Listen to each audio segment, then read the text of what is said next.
কি মনে হচ্ছে পোকা, তাই না? কিন্তু এগুলো পোকা নয়।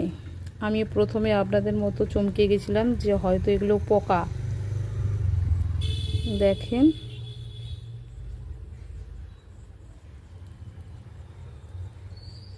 এবার আপনাদের দেখাই এগুলো কি।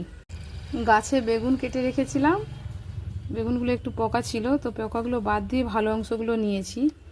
তার মধ্যে দেখেন এই যে বেগুনের কাটার পরে যে বীজের ভেতরে শিকড় হয়ে গেছে, সেই শিকড়টাই হচ্ছে পোকার মতো দেখাচ্ছে। আমি এখনই এটা যখনই কাটতে গেছিলাম তখনই দেখলাম যে এটা পোকার মতো। কি এগুলো, নিজেই অবাক হয়ে গেছি যে এটা কী হতে পারে।